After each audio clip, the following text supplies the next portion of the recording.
former ROH champion, Bryan Danielson, going against a guy, Sammy. What were your thoughts on Danielson versus Sammy? Because I've seen on social already that even the most vocal Sammy critics have had to begrudgingly join Dynamite Download. And like, we've been through this whole thing. Like, I don't care about the drama and all that stuff, right? Like, right. our I don't opinion either. on this, and I know how you are. Like, we're not walking in their shoes, right? Like, we don't Right. know the true story. We don't know what's really happened. So it's not really our place to gossip about it that much. I mean, it's hard to get away from it. But more often Yep. than not, I feel like I'm trying to defend Sammy, because it's just like, we don't know. And people are casting a lot of stones at this kid. And all I see is an AEW original, and a kid who literally will lay his livelihood on the line forever. Like, he earns his paycheck, dude. This A show kid, stealer, this easily. kid, this kid absolutely earns his paycheck week after week. This kid is willing to do anything. And he does it in a way that's different from Darby, right? You know, I love a Darby Allin who's like Good point. kind of reckless, and that you always laugh at. The Darby is the crash test dummy. Sammy's no crash test dummy. This kid does some crazy stuff, but he is razor focused on wanting to win, and he has a fighter's spirit in him, and Danielson brought that out in a big way. I liked this match a lot. I knew going into AEW's Dynamite that FTR versus Swerve in Our Glory was going to be a crayfish special. Mm-hmm.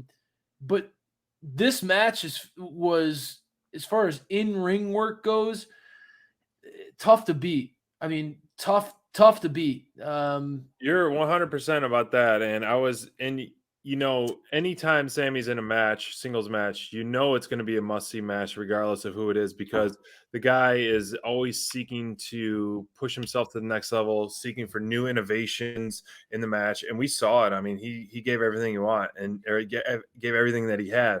And, I'm a sucker for a good story, being Team Babyface, and the cherry on top was that tweet I sent you earlier, how he posted about how he was I told my wife about that. Yeah, in say that. 2014, and he watched Danielson win the world title, and he said he's going to wrestle him someday. And he put it out in the universe, and it came true, 8 years later. And that aside, I think Sammy, he made his dream come true. That's amazing. And you can tell he puts in the work, this isn't someone, I know Jericho kind of handpicked Sammy, but Sammy is as cocky as he is. He's not given the silver spoon. You could tell he's puts in the time, he puts in the work. And I mean, just the flipping that he was doing, I'm like, oh my gosh, off the top ropes and the multiple backflips and everything. He makes it look easy.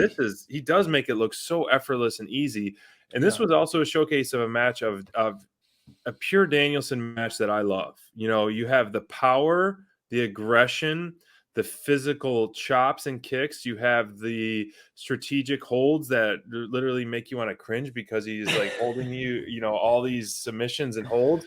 And then you have the, the fast running knees and the fast tope suicidas and all this stuff. And going to the top. So both guys, I think, really showcase a catalog of their work and their chemistry, and their first match ever together. Man, it was a home run, and I can't say enough good things about both sides. And I think the end result is good. Obviously, you need to see Danielson start to pick up more and more wins, and this is one of those. No matches, and none of Danielson's matches have been per se easy. No. I think he's not one of those that is going through the jobber squash matches. I mean, every one of his matches is like he's either bleeding in the chest or he's going in, putting in 10, 15 minutes every single time of hard work. And so it's interesting to me that Danielson still comes out of the heel tunnel. Did you notice that? He has been week in and week out. If you watch, he'll still come out of the heel tunnel. I didn't notice that. He has. I don't think he's. You're good at catching that stuff. Yeah. I did not notice so that. He's been coming out of it for a while, but anyways, I mean, this one. Now you got my brain going, dude. That's pretty interesting. If you go back and watch, the past few months of him, even as I would say he's billed as a babyface. He hasn't. I mean, I would, yeah, and sometimes it's because he's associated with Blackpool Combat Club, but Right. he is a nasty son of a bitch in the ring, isn't he? I mean, that Yeah. dude just he is so much, he's vicious. Like and he Who likes could it. Like, take that? Yeah, I don't know. I mean, from it's someone who's sick. like all these It's injuries that he's awesome. had, it's It's really awesome to awesome. see him just want to just beat the crap out of someone and take a beating too. And He's I miss not the days of afraid. It's Danielson great. getting mic time and blood for blood with Moxley, like that feud and that side of Danielson. Like I do love the Blackpool Combat Club, hence the shirt, but I think I want to see more as we're starting to get little tastes Yeah. of maybe that pushback against Danielson or Danielson pushback. I think he needs more of a spotlight. Maybe we do see Moxley take that vacation finally, even though he's been the MVP and his wife just showed up in AEW after maybe Full Gear.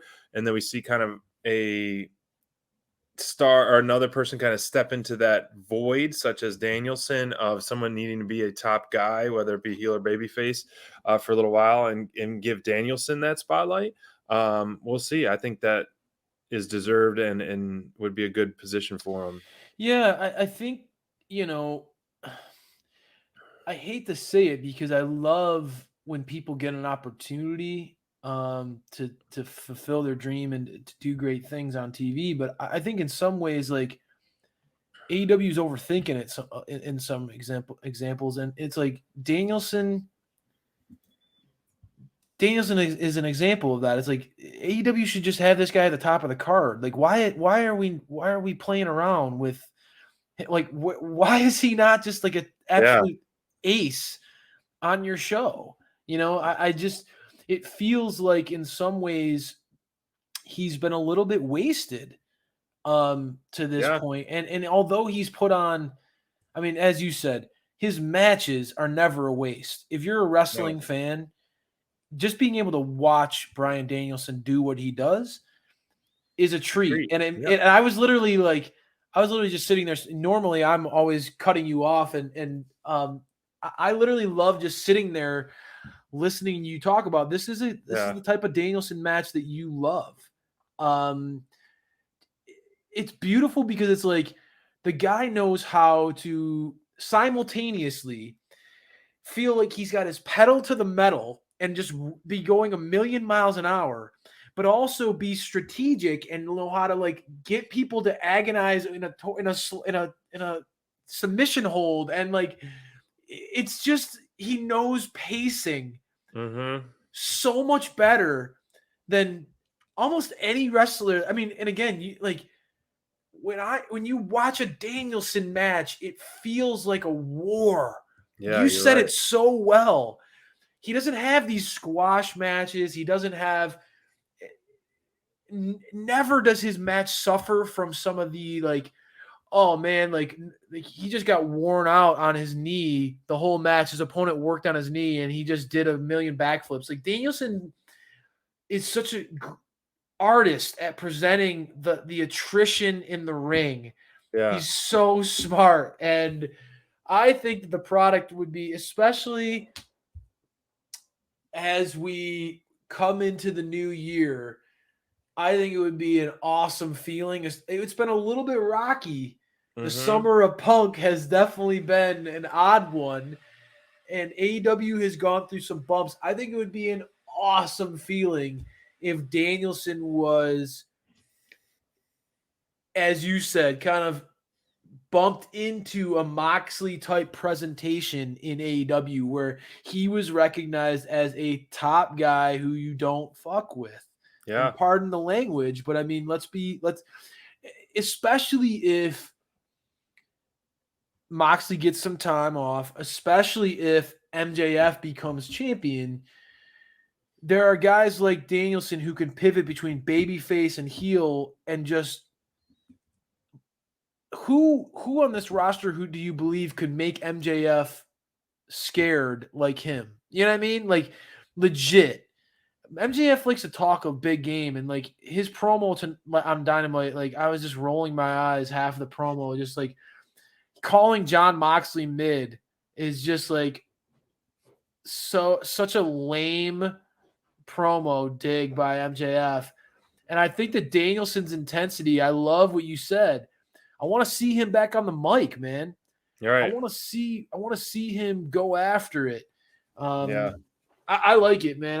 I'm hoping, fingers crossed, that SPD, the genie with the that you foresee something there, because if Moxley gets beat by MJF, there is going to be a hole there that I think he could fill and do it in a convincing way.